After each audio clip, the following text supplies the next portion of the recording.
Hey, how's everyone doing? Business storytellers, thanks for joining me again. Another live stream here, and we're going live. We're going to put it on all the podcast channels as well, of course. If you are watching live, I'm going to look up in a second here. Unmute to hear us, please, unless you can read my lips. Then you may not have to do that. Today, we want to talk about AI in marketing. Of course, we've had a number of shows on that topic already, but today I'm joined by Vance Reavie. He is the CEO of Junction AI. I don't remember how I ran across him, but I think he was saying something on Twitter. I thought that was worth asking him to come on the show right here. And we're going to get him out of the green room. As you know, lots of buttons to push on the screen here. Let's get him on the show and get this party started.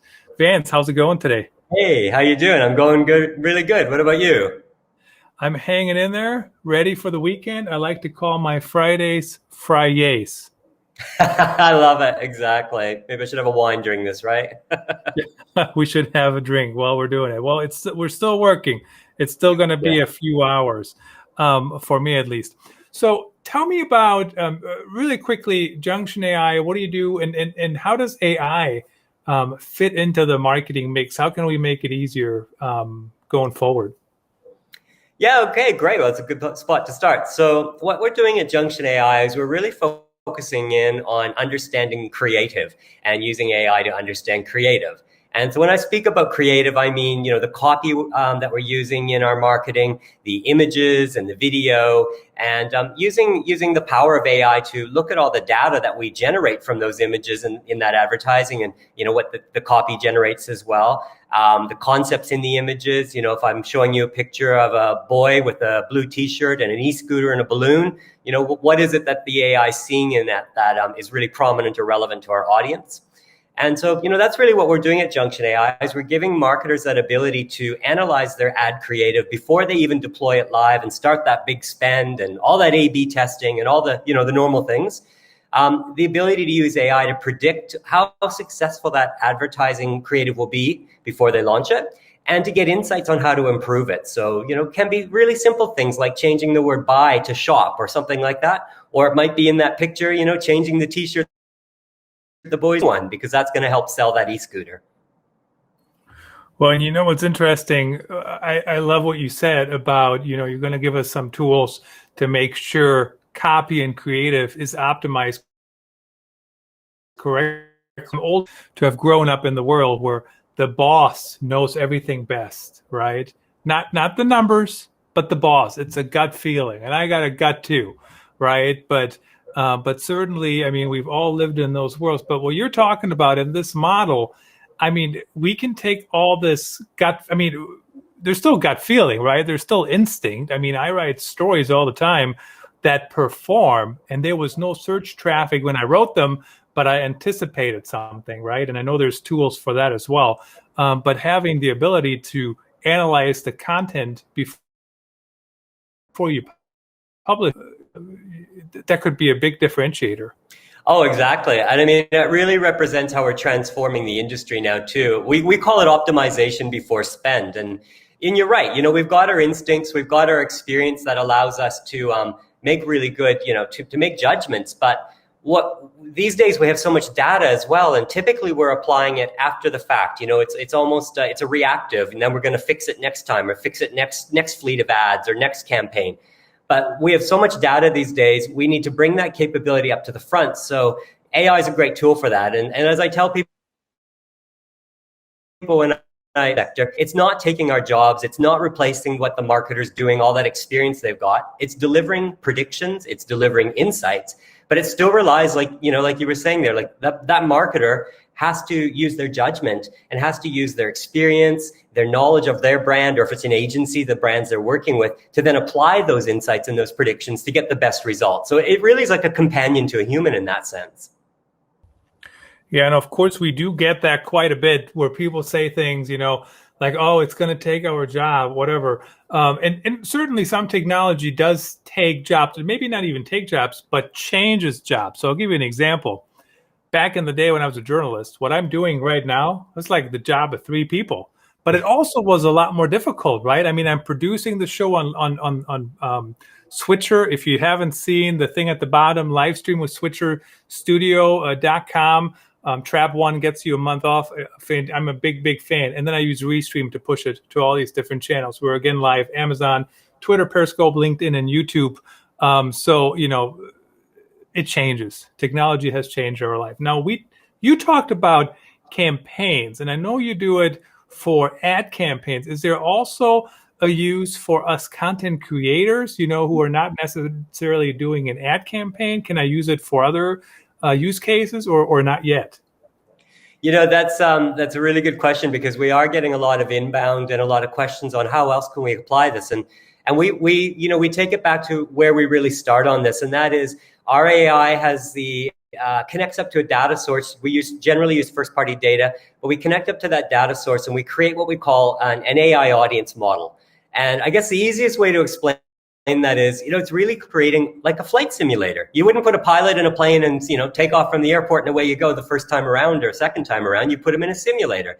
So we approach that like, if we can model your audience with our AI, then we're going to put you in that simulator so you can test out things. Now we're applying it to advertising right now, so you can Facebook and Google and different ads like that. But there's other areas you can apply it to as well. Product listings, for example, on Amazon or other places.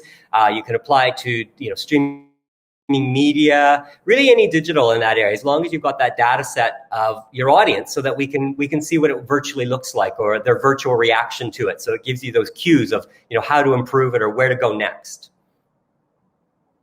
Well, I mean, everybody keeps giving me ideas here for now I got the name on top of you there.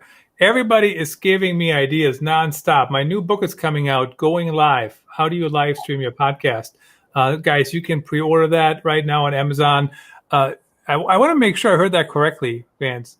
Did you just say I can use it for live streaming as well, like live media, or not? Or did I hear that incorrectly?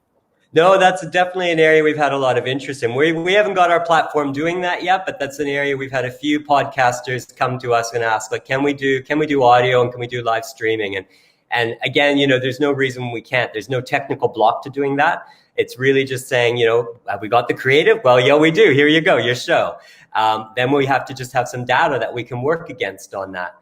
With what we do, we tend to use first-party data because we believe it is your audience. So therefore, that's where your gold is. Your low-hanging fruit is there. The things that differentiate you from your competitors are all in your audience data. But we can also use third-party data sources as well. There might be general population data or other sources like that where we can train the AI and then get cues and insights from it too. So of course, and you can tell me later if you are not okay with it, or please let me know if you are okay with it. But that's what I meant by everybody has all these ideas they share with me on this podcast, and that's an idea I really need to add into the book now, which I'm still finishing up. It's supposed to be done, but every other day there's somebody like you who gives me another idea for another section. So I might have to add that in there. That's on your what do you call it again? The product map, right? It's on the product map. Yep. It Cool. is indeed. And that's okay to add, right? Probably. Go for it. Absolutely. Awesome. We'll quote you in there as well. Very interesting. Okay, so let's just stick with live streaming for a minute before we come back to the ad campaigns. So in a live stream, so of course we're live and we're having a good conversation. And here's already, so I already did something. You said something and I changed the headline on LinkedIn. I changed it to "Why not analyze creative before spending campaign money?" I think that's a better headline than what I had initially. So in my head, I kind of was like, whatever, I got to change it. On Twitter, I can't change it, right? There's no edit button, whatever. On YouTube, I can change it. I got to go back in there later anyways and cut out the beginning and all the other jazz. But and we're talking. You don't know what I'm going to say. I don't really know what you're going to say. And we're chatting. What do you test on a live stream? Is it the headlines? Is it the creative? Is it what do we test like down the road? How do you envision that? Yeah, so there's a couple pieces in there. Like even when we're talking about advertising campaigns, we are looking at both the copy that might be on the image, and then the image or the video running in the background itself. And so from a streaming point of view, it's a little bit of all of that put together, because obviously we have to capture the voice track and we have to, pull those apart, and those are all the words that are going to get captured. There would be the copy we can see right now on the screen, capturing all of that. There would be the images we're seeing on the screen. So, we've got the colors in there, we've got a mic, we've got pictures of us, we've got some background things. All of those are, we call those concepts. All of those are stripped off those creative assets and then fed into, the AI for testing to see how relevant they are to the audience, how engageable they are to the audience. And that then gives us some cues. And, I think the exciting area about streaming for me is that data is so dynamic. I mean, we see this all the time in our tool. If a holiday passes, a Mother's Day, Valentine's Day, whatever it is, you can see real changes in the data really fast. And in the past, we couldn't do much about that. We waited till the stats came out after, and we didn't have the tools we have today to apply these changes so quickly. But now with tools like what we've done at Junction AI, you can model up that audience in a couple hours, get those insights, and you can already be optimizing your creative or making those changes to your creative, really almost on the fly, editing it just quickly like that. And we do, some of that's in our tool, and some of it still requires, like you just did, the manual edit. But either way, you can get those answers quick. You don't need to go to the analytics department or the data science team and lodge the project and wait 2 weeks, maybe 2 months, whatever it is for that information to come back. We want it to be at your fingertips. Yeah, what's interesting about this whole discussion is, I mean, everybody wants their content to perform, right? I mean, that's a given. Everybody wants everything to perform. And of course, I mean, I wrote a book on that topic even, how do we create that content performance culture? And why did you, so my question is going to be, why did you start with advertising? And my guess is, so for example, and content strategists say it all the time, and some people, they're driven crazy by it, and some people just accept the reality. But content strategy, when you start from scratch, takes a while. It does. Like, it's the end, right? Like, I didn't make that up just to have an excuse to go slower. I don't go slow anyways. But like podcasting, live streaming, they work when you do them, but they take a while. Like doing 2 podcasts, doing 2 live streams, you're not going to win the race. Like, seriously, you won't. But in advertising, the pressure seems to be a lot higher, right? Like, I spend real money, even though, obviously I make money too. So there's real money in content strategy.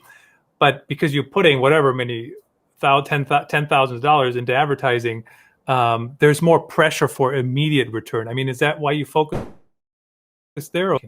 That immediacy is one of the exciting parts of it, because that immediacy is driven on the fact that there are data results happening. There are clicks happening at that moment. There are keyword searches happening, and all that data is being collected. So the immediacy is exciting on it. But really what stimulated it was, we had an app in the market many, many years ago about local discovery. So if I'm on 2nd Street in Guadalupe and Austin, it's telling love and things like that. And, it was going pretty well, but we asked our marketers, like, what could we do to really, like, what would make the most difference to your day-to-day job? And a few of them said, and one in particular, she was up like late Saturday night doing Instagram posts, and she kind of went, if I knew what image to post ahead of time, if I knew what was going to work ahead of time, that would just change my life. That would change my job. That would change the results for the brand I work for, all those sorts of things. And, it's like the cliche thing of the light bulb over your head kind of going off. But the light bulb literally went off over my head right then. And I thought, well, just a minute now. We have all the data. See what they want to do, what they're going to click through, what they're going to react to, what they're not going to react to, what they're going to share. That's all there. So why can't we somehow harness this data to be useful to that marketer ahead of time? So they're optimizing before spend. We didn't get into this with the idea that, AI is really sexy and cool, let's do it. I mean, there's a lot of hype in the media about that. We just looked at the volume of data we had, and we thought there's no humanly possible way that you could either hire enough people or have enough of a team to sit there and probe every potential relationship among millions of data points. It's a job for AI. It's the only way to run it that fast and get insights that quick. Let us into it. And, it really just is snowballed since then, really. That is super cool to hear. And so when Nava Hopkins, she's Nava HF, HF on Twitter.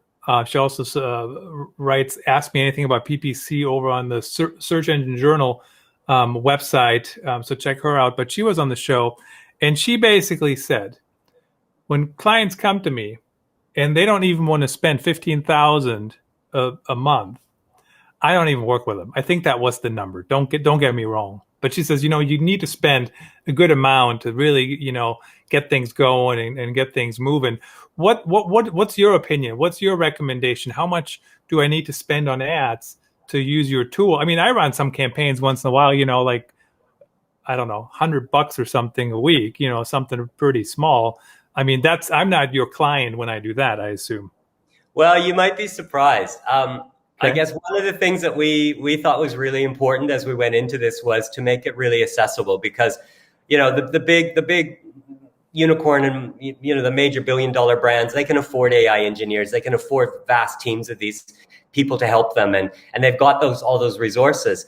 But it seems to me that what's really needed in the mid-tier and the small business sector is almost leveling up to have that same capability through technology. And that is what was wonderful about technology. They can level up, they can get some of those things. So we went into this with the idea of what is the minimum amount of data that we can give at least some decent direction, because right now you have no prediction. So if we can give you even something that gives you a direction, you're going to be further ahead than you were without. So what's the minimum we can work with?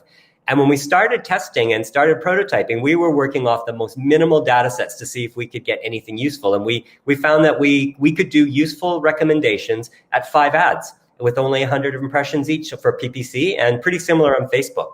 And our first test cases were some smaller businesses that they'd only spent maybe $1,500 in total on their advertising, not 15,000, but 1,500. And we were able to get incredible change in their results for them. And again, it was, on the PPC side, it was down to how you tell the story in Google, the order of that story. I mean, believe it or not, those 3 headlines and those 2 descriptions, that's still a story you're telling your user, of course. So if you get that story right, you get the right words in there, and our tool will just tell you, use the word shop instead of buy, or use the word applications instead of assessments, or something like that. Those little things alone can make a big difference. So on a couple $100 spend, our clients are already seeing a difference. That's unbelievable. And so I am going between tools all day long. And I know software people don't want me to call them tools. I know we've had that discussion with Brad Messler on here. And certainly I work for a SaaS company as well. So I know platforms. Brad, don't throw a chair at me or hold the tomatoes.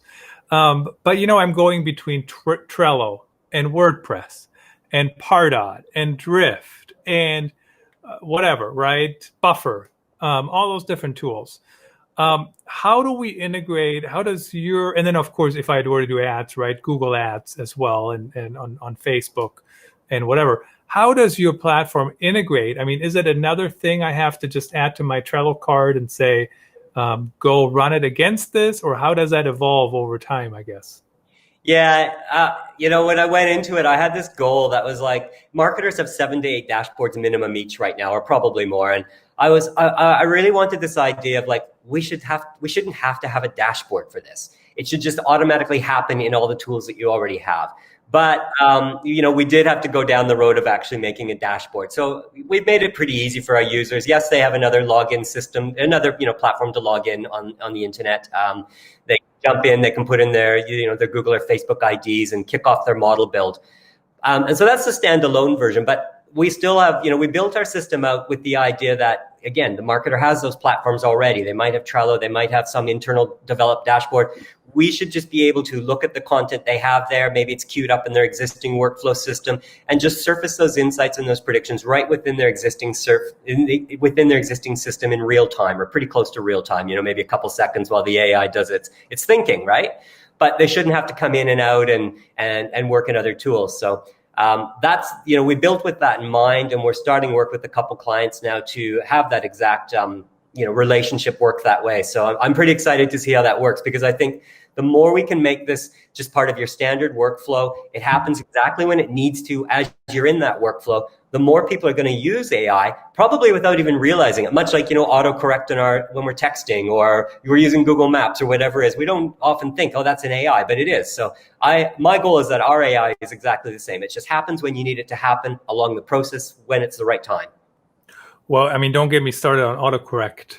But yeah, in theory, it's a good tool. And honestly, I didn't ask you. It wasn't supposed to be a landmine or anything. But I personally have given up on everything being integrated. I know we've had that discussion for the last decade. Everything should be integrated. But how do you integrate everything? I know there's Zapier, whatever integrations you can do and whatever. But at the end of the day, it's impossible because there's different things I need, different things I got to do. So how do I get started? Like, is it so if I'm running an ad campaign, then I might want to do it, even if I have a small campaign, because it can help us, as you mentioned, Yep. leveling up. And that's actually one of the beautiful things today in marketing and digital marketing. I mean, think about what we're doing here. Yeah. Everybody can do a live stream. Anybody can do it. Yes, you have to practice. Yes, you have to figure out what you're going to talk about. But at the end of the day, everybody can do it. It wasn't always like that.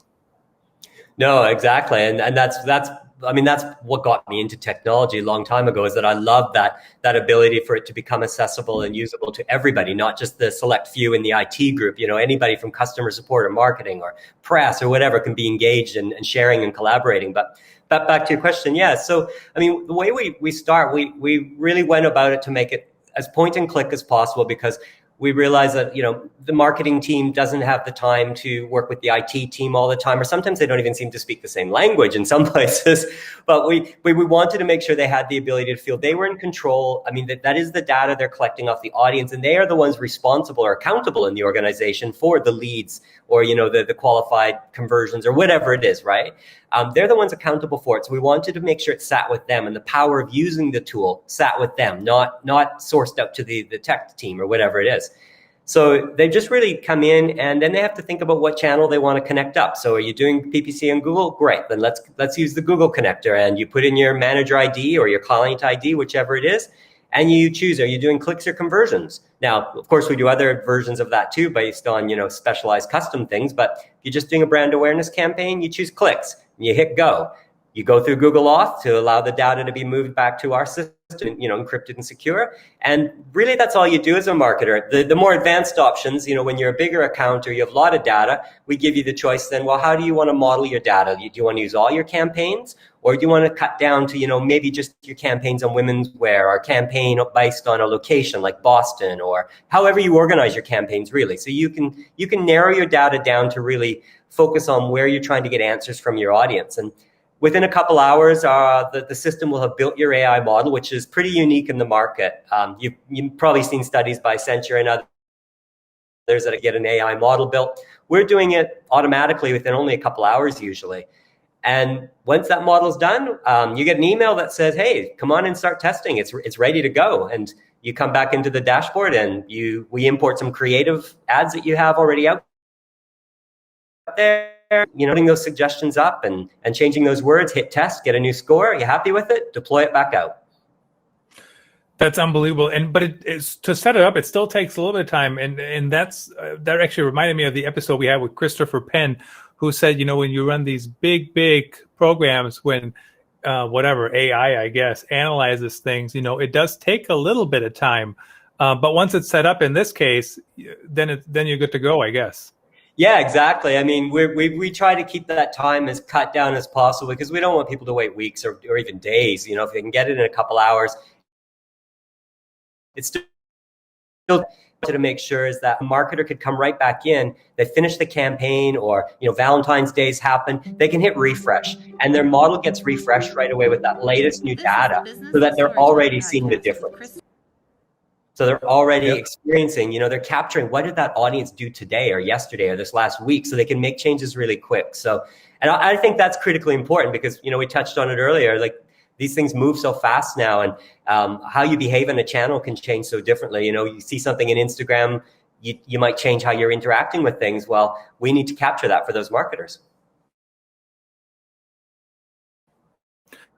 I kind of thought of when you were talking about brand awareness versus conversion or whatever. that could mean you also people have to step up their game because I remember, and it made me sound smart, right? If I may say so myself. But when people would say to me, "Oh, it's not working, nobody's clicking," and I would say, "Well, show me the ad," and the ad didn't have a good call to action, right? And I would say, "Well, no wonder nobody's clicking because how would they know they have to click?" Well, don't people know? No, they don't. People don't. They skim stuff. They scroll by it 59 times.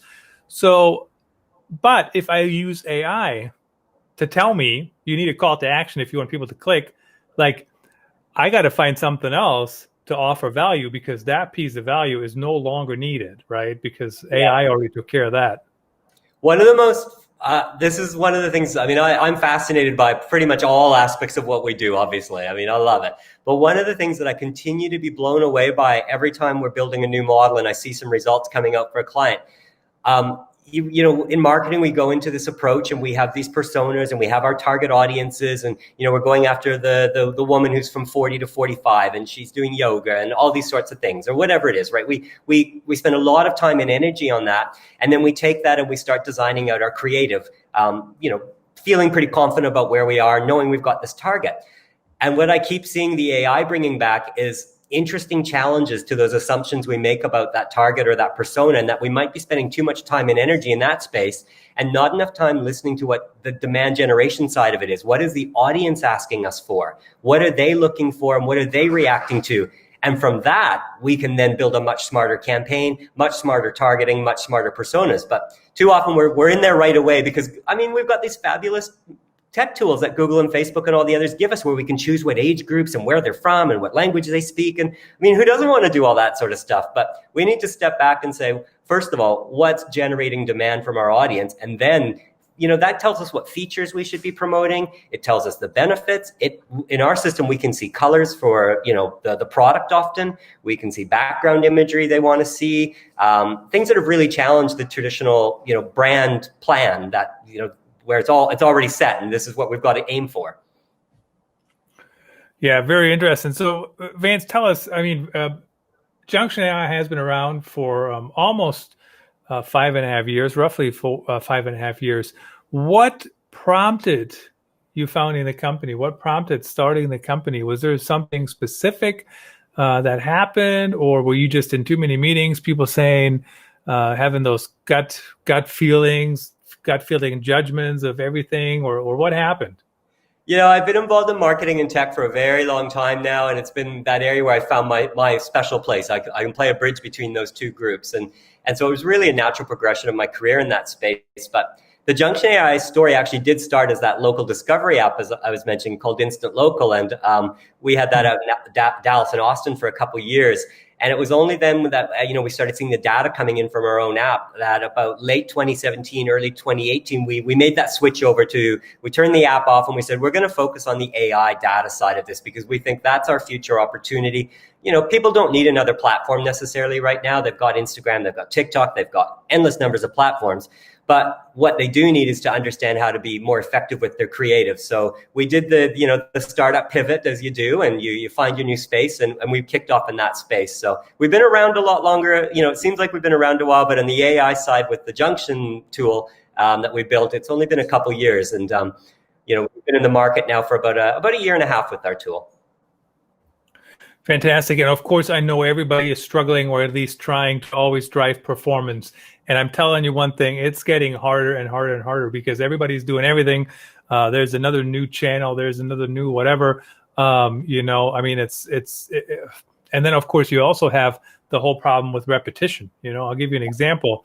I mean, I've had some good times in Vegas over the years, but currently, I mean, every ad, it seems like the political ads have been replaced by the gambling ads, everywhere. So I don't know. I don't know. There's also the repetition, Yeah. But certainly, right? It's like cut and copy, and that's something that I get annoyed at as well because I think I'm a different consumer when I'm Google searching than when I'm on Instagram. I might be, I'm obviously still the same person, but I do interact on every platform differently. And marketers realize they need to tailor per channel. And again, we in terms of what we developed for our AI, we we did that very much that, you use Google ad data for Google ads, you use Facebook data for Facebook, Instagram for Instagram, because you can learn very different things about the same audience members for each channel.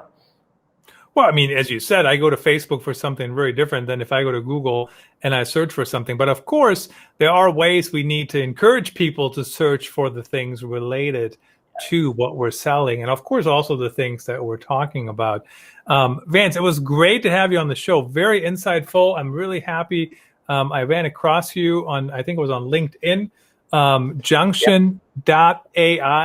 You guys check that out. It's also in the show notes, of course. And as I mentioned, we were live on all the different channels, as always. Vance, thanks for sharing your story.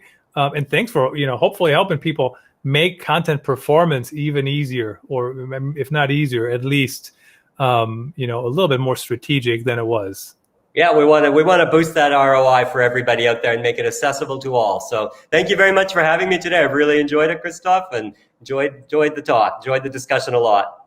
Fantastic. Thank you so much. Thanks, everyone.